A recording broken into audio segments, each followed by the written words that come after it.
Welcome, blood brothers and sanguine sisters, to Deeply Discussing Dexter. I'm your host, Dale Maxfield. I'm joined by Aaron Caldwell. Hello. Brooke Merritt. Hi. And Zach Rowland. Hey! And today we're discussing Season 5, Episode 1, My Bad. On this episode, no time has passed since the end of Season 4, except where it has. Quinn thinks Elliot is more upset about Rita than Dexter. Dexter disagrees about what Rita can do to some random guy's Baptista. And Dexter is late for Rita's burial, but he wrote a eulogy somehow. What did you guys think of this episode overall? It's something. I wanted to have faith in the continuation of the story, I guess, but yeah, I don't know. It kind of threw me for a loop most of the episode. I wasn't too impressed by anything, nor do I remember that much about it. So, yeah, it was a season opener for 5. I thought it was just okay, and that's a stretch to say okay. There were some things that were good. I thought some of the performances were great, but it's just it could have been so much better, and it should have been so much better. This is as good as it gets post season 4. Like,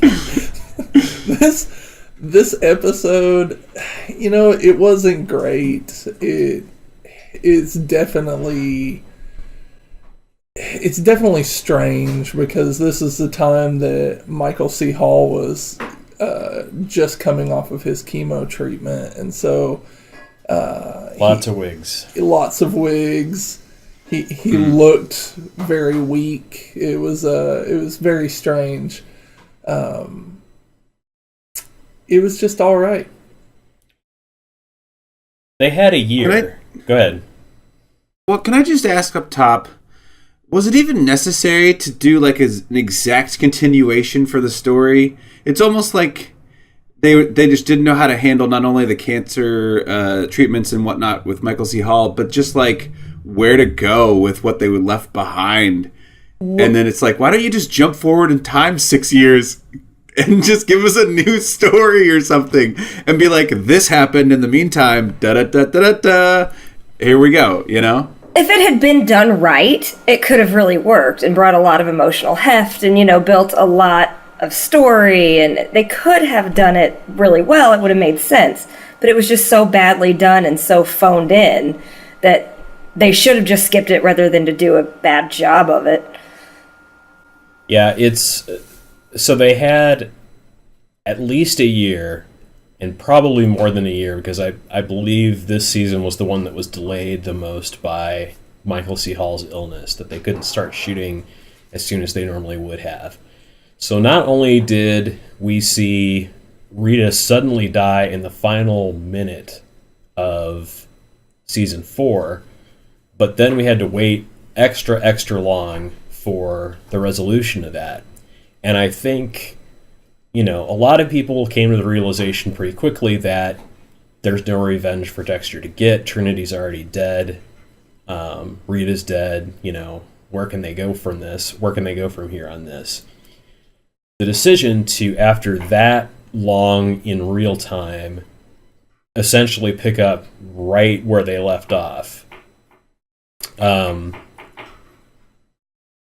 only makes sense, only works if they have a really good idea for what to do with that. And the really good idea for what to do with that was Dexter saying that he killed Rita and having that be an arc, having that be a storyline. They don't do it. They just kind of hint at it, and then everybody sweeps it under the rug, and like that doesn't become the official answer. And I mean, that only hangs over his head for this episode. So they don't really, that part of it doesn't really make sense. Meanwhile, they don't have enough storyline or enough ideas to pause all of the rest of the characters. And so with everybody except Dexter and the kids, it feels like months have gone by since the last episode. The pacing of that is so bizarre. It's really messy. Yeah, like Deb and Quinn seem to be pretty much over their traumas, which was just like the other day. Yeah. Well, and LaGuerta and Batista are further along in their relationship than they were last time we saw them. Like, everyone has moved on, but it's literally the next day as far as the story's concerned.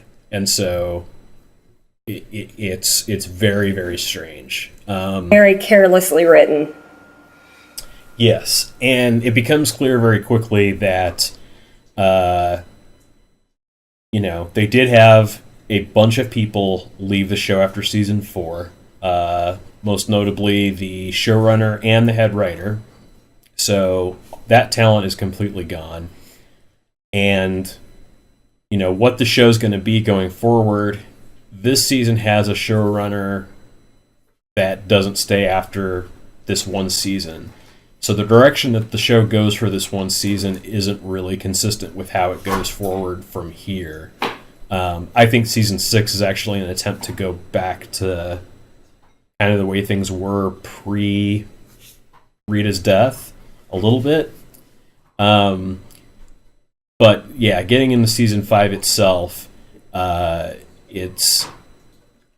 I talked about this a little bit at the end of season 4 about how one of the things that really irritates me about what they did with seasons 5 is that they write the kids out almost immediately. Dexter being a single parent is just never ever an issue for him. He never has to juggle that ball ever again, and he doesn't have to juggle the ball of being in a relationship with Rita again. And so for Dexter, this is actually a great thing. It puts him back on track to just be the, killer of the episode storylines if they want to do that again. Which I really thought was the direction they were going to take when this came back. Like, that was the only logic in my mind of killing off Rita, was to reset the show, and they didn't. Well, they do. Yeah. They certainly do. Just in a very odd way. By episode 3, by season 5, episode 3, the show is reset. The kids are gone, Rita is gone, like... Dexter is back to season 1 or 2 Dexter. Like a full reset, but not taking the story in an interesting direction. Yeah, it's like a side story. Mm-hmm. I think if people have listened to this podcast, they'll be like, well, I guess I don't even need to go any further with this season. We just summed it all up before we even started the first episode. Zach, you agreed to do this? You're sticking with us to the end, buddy. Now that Zach knows what the bad part. I got tricked into this whole ridiculousness. I want my money back. There's only 48 episodes left. So, okay. Oh, God. So, the episode starts in the aftermath of Dexter discovering Rita. He's on his front lawn as the police arrive straight ahead. In his monologue, he claims to have seen 67 people die. The police enter the house and find Rita dead in the bathtub. Deb arrives in time to keep the police away from taking Harrison. Dexter hands the baby to her and says, Rita's inside. It was me. Okay, I want to point something out I noticed. This Harrison looked totally different than the Harrison from the other episode. Yeah, you noticed well, it too? Of course. I've noticed it. Like, but then he's back again, though. So it's like they're trading off Harrisons. They don't even have the same eye color. One's chubbier than the other. It's not like... Yep. It's so obvious. Well, I mean, by this point, the first Harrison would be like 3 years old. Yeah, Right. But they switch off different Harrisons in this one and jumping ahead, but the next one it's 2 different Harrisons I caught a few times. And not like twin babies playing the part like different kids. They kind of did that in the bathroom at the end of season 4 as well. If you slow it down and kind of watch the different cuts they make, like there's different blood on the floor. There's a different baby sitting there. Sometimes he's crying. Sometimes he's just perfectly fine and happy. So lazy. At least it's not the American Sniper baby. That's true. The doll. Yeah. Did he... I mean, clearly when he was said it was me, I mean, do you think he was intending? Because, like Dale, you said that there's a direction he could have gone where he took blame for it. But I think wasn't it more like this? Just seemed more like survivor's guilt. It was. I felt it was more like him starting to say it was my fault. Like, this is right. I caused this. Yeah. Yeah. The way he said it, it was me, was essentially saying it like that, but weird. Yeah. But like, what if he would have taken, I guess, responsibility for it? Or even saying that just points him out as a suspect, I guess, because, multiple people come over to him and they're like, oh, I heard the dude say it was him. Yeah, the FBI, puts him on their suspect list. Yeah. And that hangs over his head. And, that's what I mean. Like, that could have been part of the series arc.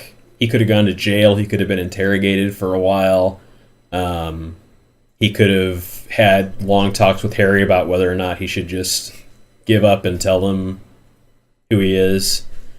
That kind of stuff. I'm not saying it would have been an interesting season, but that's a direction they could have gone. He could kill in jail. He could do all kinds of damage in there. I don't know. That could have been interesting.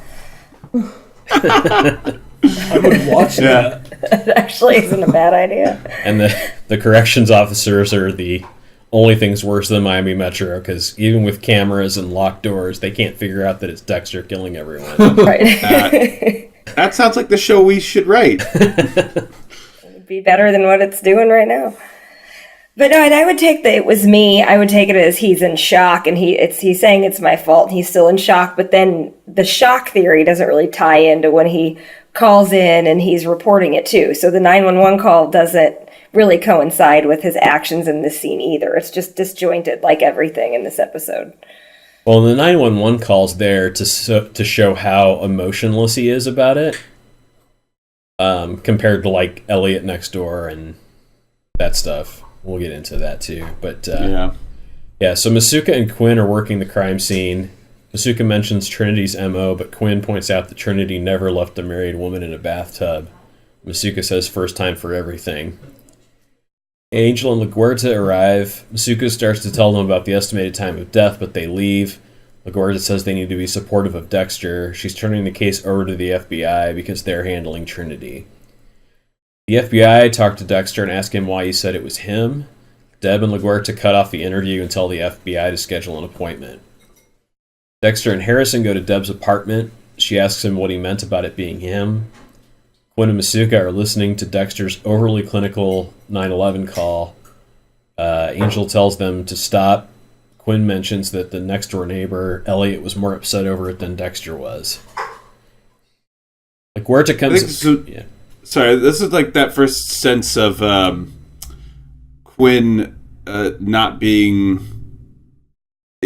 what I'm trying to say. Like, he starts investigating Dexter, essentially. Like, he starts putting pieces together that have always been there that nobody else could see. You know? Had it not been for him being super petty over taking the money from the bust last season, and Dexter saying that he was a dirty cop, had it not been for that scene, I would have just accepted this as him doing his job. Yeah. But because of that, it just seems like he's got a vendetta. I don't think the writers even remember that that whole thing happened, that whole pettiness happened, because I sure didn't. they've essentially turned Quinn into a somewhat effective instinctul detective. Yeah. But which is different from last season. But we can't forget that. I forgot it. I was like, interesting point, Aaron. I totally didn't see the intent on that because I didn't care about that plot line. Yeah. Because I watch this and I think these actors are all playing characters with the same names as they were before, but none of their backstory matters anymore. It's all new. It's all fresh. Yeah, I mean, I could see what you're saying, Aaron, for sure. But then at the same time, I'm like, it just seemed like he was just trying to be a good detective. Like, he just didn't even give a shit about that stuff. And I really think that was what they're aiming for. But, having it fresh on my mind, I still remember this, so to me it sounds like a vendetta. Yeah. I think all anyone remembered by the time season 5 aired was that Rita died. That's about it. Yeah. LaGuerta comes in and tells them again to stop working on Rita. It's the FBI's case. Angel leaves with her. Quinn says Angel should have taken her on a honeymoon. So my note here, their marriage is public knowledge now in the 0 amount of time since last season. Somehow Miami Metro just knows about Angel and LaGuerta. Also, like, they just got married. When Right. were they going to do a honeymoon? Like, what are you talking about? They got Right. married yesterday. Yeah. Last night. Yeah, legit, like, Dexter is the witness of the marriage the day he kills Trinity, right? The day that Rita dies. Yeah. That's how Essentially. inconsistent this is. It's all within at least 24 to 48 hours, which is madness. Right. Yeah. Meanwhile, I mean, like, they've all got tans. Their wardrobes have changed since the last season. Like, it's all ridiculous. Yeah, I thought I was going to see Baptista wear, like, a leather vest or something. I was like, it just might as well. But like, Quinn's got a whole different wardrobe style now. Like, he's wearing, like, more sort of, I don't know, like shiny shirts and stuff. Asuka tells Quinn he saw Rita and Elliot kiss at Thanksgiving. Dexter gets a call from Paul's parents. Astor and Cody want to talk to Dexter and Rita. Dexter, which this moment I think is really good. Dexter tells Astor she's in the shower. Deb tells Paul's mom to bring the kids to his apartment instead of going to the house. So this is pure Dexter ridiculousness of he didn't even think about, like, oh, that's right, Rita has kids that are going to come back at some point. So Deb asks why he didn't say anything about Rita. Dexter says he wants them to have one more good day. Deb has been looking into funeral arrangements. Dexter and Deb go to a funeral parlor. Dexter sort of wanders away and goes into another funeral down the hall while Deb starts working through a list with the funeral director. I started laughing so hard at this point because I was like, what is happening? Is he going back to 6 Feet Under? I don't understand what's going on. I had that thought too. He should have. That was a better show. And this would have been a good time to do it, too. They just change it, and it's all just him back in 6 Feet Under. That's when he decided to become a funeral director, and then it went back to, Now he has to deal with Harry and the dead dad from 6 Feet Under talking to him all the time. That does We're coming up with a lot of really good crossover ideas tonight. As bad as this is, we're coming up with some really good ideas. That does seem to be a theme of Michael C. Hall, though. Dead dads talking to him. Well, they didn't talk to him in 6 Feet Under. They talked to Krause's character, but yeah. There's a flashback to Dexter and Rita's first blind date. Dexter and Rita get to know each other. Dexter jokingly asks if Deb told her that he's an axe murderer. Dexter zones out and focuses on a man he's been following at the other end of the restaurant. I think this whole, like, the flashback sequences were, like, on the verge of being well done. They split it up so much, and there's so little information in them, but I think it was really just a way for, like, them to actually send off Julie Benz a little bit more than they did. So she gets at least one more episode to say goodbye to the character. Yeah, I agree. I was like, oh, this is nice that they're bringing her back in for these flashbacks. There were good moments to just for us to say goodbye, I think, as an audience to her, but her to also just shine one last time. And I was like, I don't know if I'm a big fan of flashbacks in general, but I thought it did work well here, and I was happy to see it. Well, and it shows, like, the thing that shows me, or the way it works from a story perspective, is to show how far Dexter has come because of Rita. Right? Like, he's not really even paying attention to her on that first date. He's dating her as a cover almost to spy on the target that he's after, and he up and leaves her in the middle of the date to go kill the guy. But that's sort of we knew the genesis of their relationship was because Deb sort of set them up on this blind date, and the whole coda to that being that they have that phone conversation where they, say they do want to see each other again, and they actually did want to say a proper goodbye to each other, which is a double meaning thing. Just like, good job, writers. You get like a 5th grade A+. Something right. Deb pulls Dexter out of the wake he's crashing. She's made many of the decisions already. Dexter doesn't know if there's a particular dress he wants Rita in, so Deb says she'll find one. Deb meets Quinn at Dexter's house. Deb has decided to clean the bloody bathroom herself and has enlisted Quinn against his will to help her, basically.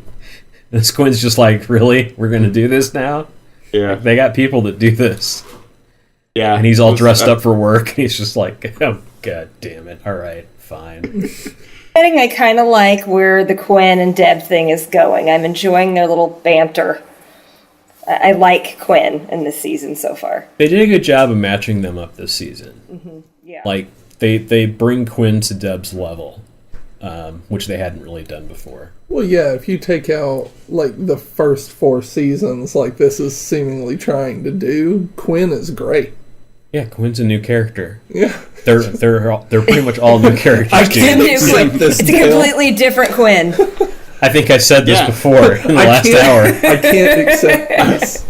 I mean, I gotta say that, yeah, like, even Deb's motivations are really kind and good, and you're just like, oh, this is a nice Deb. I like this Deb. Desmond Harrington is playing a new character who also happens to be named Quinn and is a detective with Miami Metro. Has Deb said fuck once yet? Like, I don't think she has. I don't think so. Oh my god, this is a total new show. Like, yeah. I'm seeing it with brand new eyes right now. Yeah. Bizarro world.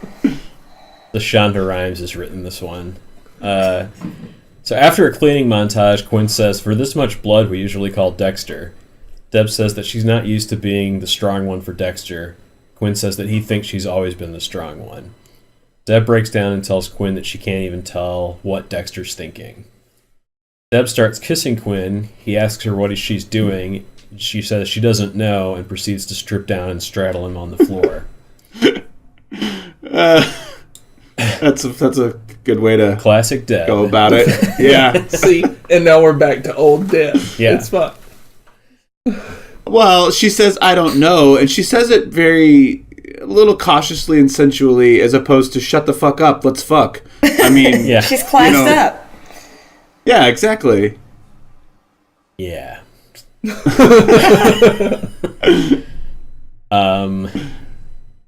So yeah, that happens. Paul's parents, Cody and Astor, show up and beat on the apartment door until Dexter opens it.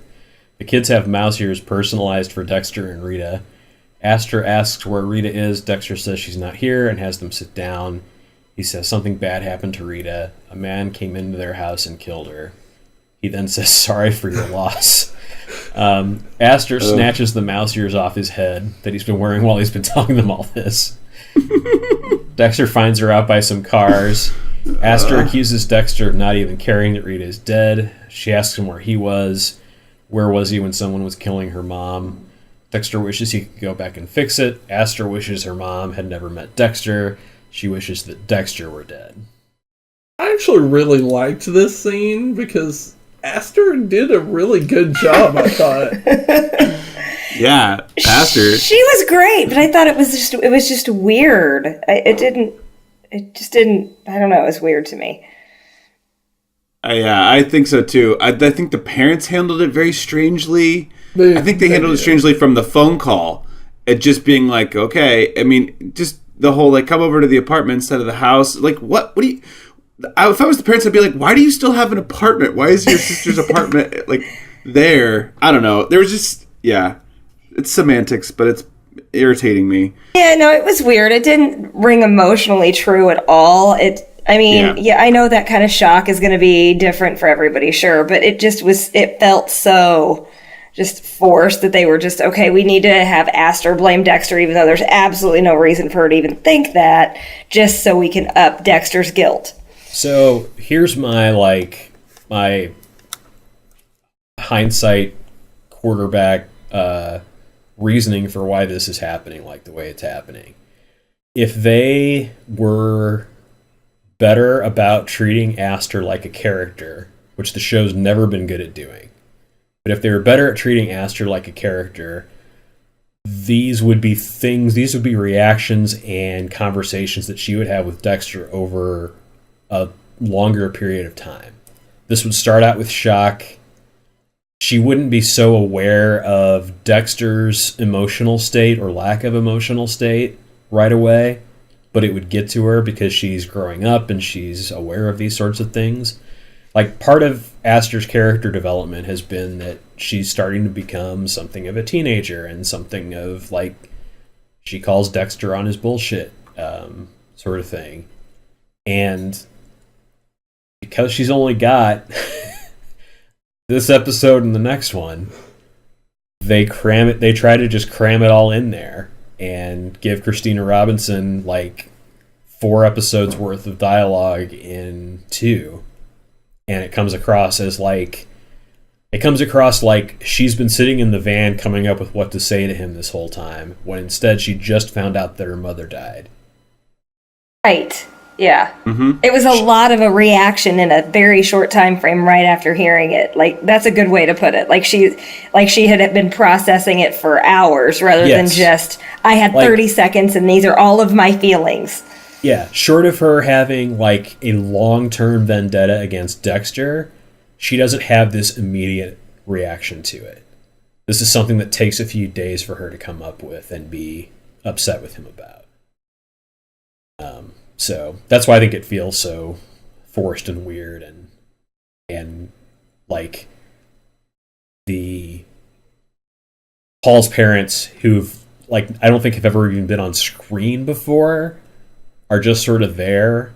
So we didn't even know they existed until the second episode. Yeah, it was like the second to last episode of season 4 that Rita mentioned them. That they want it, like suddenly they want to take the kids to Disneyland. But then that comes in. She says, "But you told us to go to Disneyland or Disney World. Yeah. You told us to go to Disney World." Like, Dexter never did that. Rita did, or actually, y'all called. Like, yeah, what they is wanted happening? this, and Rita decided to have the honeymoon with Harrison, which was a terrible idea. This Still a terrible idea. I'm sorry you're dead, Rita, but you're still making terrible decisions about taking an infant to your honeymoon. Like, just not going to work. No writer that worked on this episode saw the show previous to this. That's not true. Actually, Seems that way, though. It really does. Oh, wait a minute. That is true.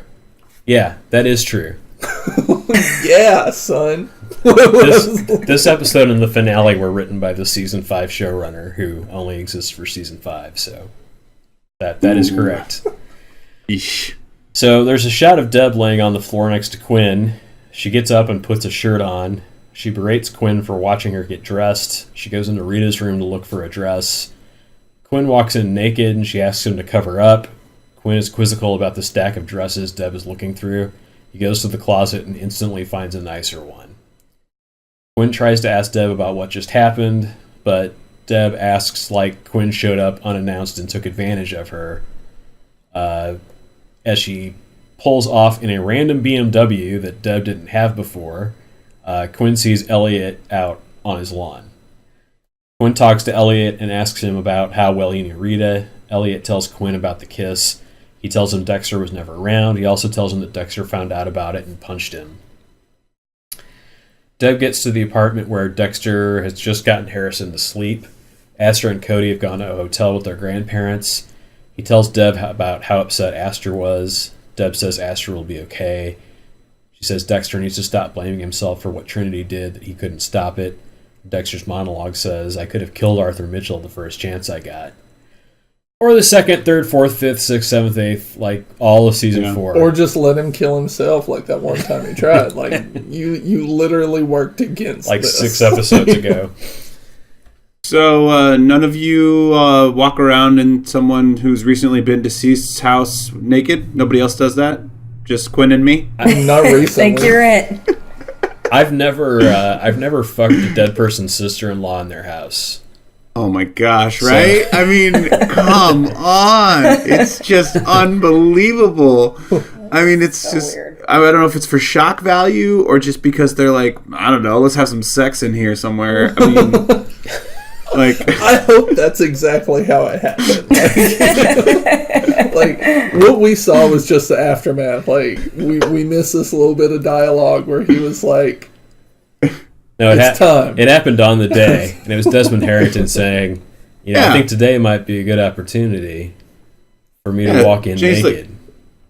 Jennifer Carpenter shows up, and he's like, listen, I got a great new thing that's going to happen, and you're going to love this. Something you've probably never done in any of the other seasons. I was just another, again, more awkwardness and weirdness, and all of that. The whole thing, and then it comes back to the Trinity thing, and then you're just like, wait a second, where's your head at right now? Like, I don't know what Deb doesn't know what he's thinking. I don't know what he's thinking. It's just like a Dexter we've never really had to deal with before, but it's also not one that I enjoyed being presented to me. Well, it's Quinn has just evened himself back out to 0 because he came over to the house. He didn't want to clean up. But he did. And he did. He didn't want to fuck Deb. Oh, man. But he did. He kind of so the two have canceled each other out. And so now he's just back to being a detective again. And nobody thought to clean up after the sex. So Dexter's got to come home to that. And also with this nosy neighbor, how do we know he wasn't watching? I mean, I'm sure he was watching. Probably was. I'm sure he was watching. He's all over the place. Elliot's a freak like that, I'm sure. Quinn left like a baby oil butt print on the floor. Man. Let's get past this. The flashback to Dexter and please. Rita's first date resumes. The waitress comments on how she wondered why Dexter had been waiting here for so long, but seeing Rita now she gets it. The guy Dexter's following gets up and goes outside. Dexter is parked way too close to his car. He pops the trunk, M99's the guy, and puts him inside. He goes back in to talk to Rita. He says he has a stomach bug and has to leave. He whispers to sleeping Harrison about how Dexter is toxic, and everyone will be better off without him, as Astor said. Dexter is still up with Harrison early the next morning, deleting mugshots from his computer. Deb asks what he's doing as he finishes. Nothing. Deb gives Dexter a list of things he has to do before the funeral tomorrow, including a eulogy. Dexter is making another list in his head about disposing of his tools, the shipping container, etc. Dexter goes to talk to the FBI. He tells Deb that he needs her to be there for Harrison, that he needs someone to love him. Deb says she will, but that more importantly, Harrison has his father, Dexter. She says Dexter is decent and good. Dexter says he's not. Deb repeats, "You are," and hugs Dexter. Quinn asks Angel about LaGuerta's mood. Angel says, "How would I know?" Quinn mentions a rumor that they're married, which came out of nowhere. Angel tells Quinn to remember that LaGuerta is the boss. Quinn tells LaGuerta what he found out about Elliot. He tells her that if it was anyone else, they'd look at the husband first. LaGuerta calls Deb. Dexter didn't show up to the FBI meeting. Deb returns to the apartment and finds a stranger feeding Harrison. She says, "Who the fuck are you?" There you go, Aaron. There it is. There's the F-bomb. Finally. Deb calls and leaves a message with asking Dexter why he ran from the FBI. Dexter is with Rita's body. He had her dressed in what she was wearing when they first met. He tells her body that he's a serial killer, not what he led her to believe. Packs up some tools, his clothes, and the blood slides, and then he pours gas all over the container and sets it on fire. Dexter gets onto his boat and drives off into the distance. He says it's time he disappeared himself. Deb calling shows up on Dexter's phone, but he ignores it. He flashes back to later the night they met. Dexter is throwing the body parts overboard. Rita says she needs to tell him that she has two kids, Astor and Cody. Dexter says that Deb already told him, and about her crazy ex. Dexter says he knows, and that he wants to know more. Rita tells him that he made her feel good, like things can be different. She says she's glad she called, that they didn't get a real goodbye. Dexter says goodbye, Rita Bennett. She says goodbye, Dexter Morgan. Aw. I did think that this scene was a nice sentiment to send her off, and they got one. Yeah, that's the only good thing about this. They got one. Yeah. I mean, so much of what you just rambled through, it's like, yeah, that happened. All of these events happened leading us towards nothing. Yeah. It's so stupid. Anyway, it's like I have nothing to say about this. Yeah, because it's all meaningless. All of the things he's doing is meaningless. I don't know what's going on. It's all his fault. Back on the boat, Dexter says goodbye again, and that he's sorry. Dexter gasses up the boat and runs into a troublemaker inside. The guy bumps Dexter and calls him a retard. Dexter momentarily tells himself to leave it alone, then he follows the guy into the bathroom. Dexter tells the guy he's had a bad week and that his wife died. The guy says he's sorry, but Dexter's dead wife can suck his dick. Dexter flips open the keychain. It's a rusty boat anchor. Dexter tussles with the man and then beats him to death with the anchor. Yeah, he almost got his ass kicked there. Like, the dude came at him pretty good. Yeah. I was like, oh, wait, Dexter's just going to die in a dock bathroom somewhere in the Everglades. They weren't going to let you off that easy. And the rest of the series is going to be about Quinn. Yeah. New Quinn. Who has nothing to do with old Quinn. This scene is one of the ones that is most noticeable about Michael C. Hall being just off chemo. Like, his lips are kind of blue. He's definitely got a wig on.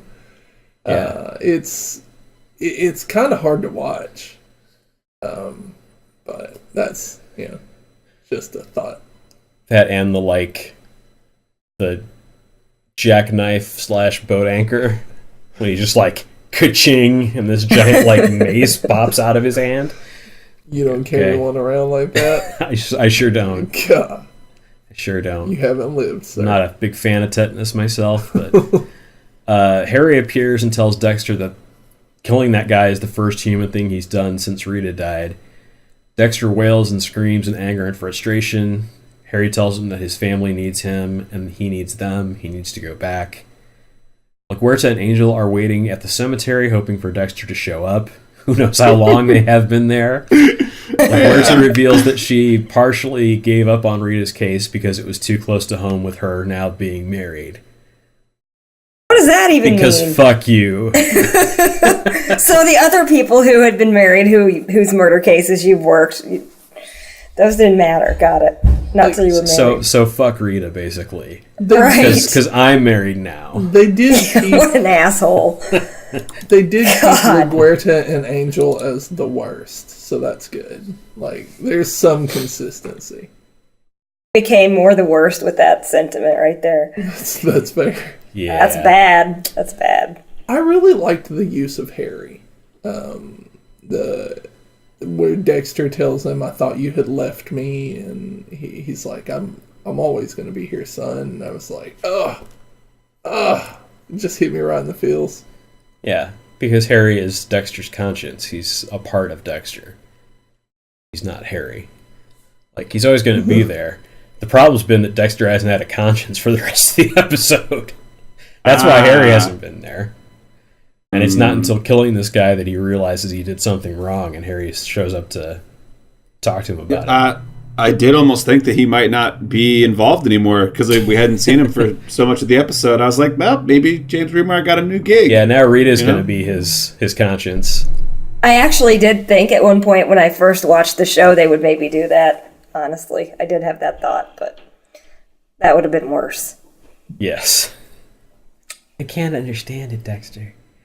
Quinn asks Deb what is more important than his own wife's funeral. He's about to tell Deb about Rita and Elliot, but Dexter pulls up in street clothes and takes Harrison. He walks back to the funeral and delivers the eulogy. Okay. Why is he doing the eulogy? Am I wrong that it would be very rare for the spouse to do a eulogy? I feel like I know a little bit about funerals. It's pretty rare. That doesn't really happen. And he, like you said, I mean, it was just perfectly delivered and rehearsed and memorized. And when did he have time? But beyond that, why is he the one even doing it? That's so weird. Yeah. I feel like we've said weird a lot this episode, but... And also, why did everyone move from the grave over to, like, greet him as a group? And then they were like, oh, glad you made it. It's only been 6 hours. Yeah, probably because they've been there for so long. To your wife's funeral. They need the exercise. Yeah. They just need to walk down there and check it out. Like, so I feel like she already had a funeral service and there was a wake and all that, and he just missed all of it out there beating that guy up with the anchor. And everybody's fine with him just appearing just in time to do the eulogy and being all done with it. Nobody has any questions. Yep, everything's fine. This was directed by Steve Schill, who's been part of Dexter for quite a while. He directed lots of other stuff. The writer was Chip Johansson, who is the new showrunner. He previously worked on 24, Moonlight, Millennium, and Beverly Hills 90210. He is the season 5 showrunner. He brought 24 collaborator Manny Cotto over as well for season 5, and he wrote the premiere and finale of season 5 before leaving the crew prior to season 6. After which he became a co- and or executive producer of Homeland for seasons 1 through 8, which I believe is all of them so far. How about the best line of this episode, guys? I went with when Deb asks Dexter why he didn't tell them about Rita, and he said, I just wanted them to have one more good day. I thought that was a pretty good line. Okay. Mine was when he's talking to dead Rita's body. I'm a serial killer. That's who I am. Yeah. Mine was between the conversation with Harry in the bathroom and what he said about them having one more good day. How about the worst line of the episode? Your dead wife can suck my dick. Fuck that guy. Oof. Well, I mean, you had to justify the non-code killing. If you guys can remember who said this one. I've thought about seeing her naked plenty of times, just not like this. Well, that was also my worst line, so I know who said that one. I didn't even write that down because I knew someone would memorialize that line. Oh, yeah. Piece of trash, Masuka is. Everybody processes things in their own way. Now, here's the big question. How do you not give the performance of the episode to Dexter on this one? Because we have a we have a rule. We have a rule about it. Because Dexter always gets the performance of the episode, and then we pick the Chicky Hines Memorial performance of the episode. Man, he was just so good in this episode. He really was. The scene in the bathroom where he's just so raw and just screaming was so good. But I went with Jennifer Carpenter.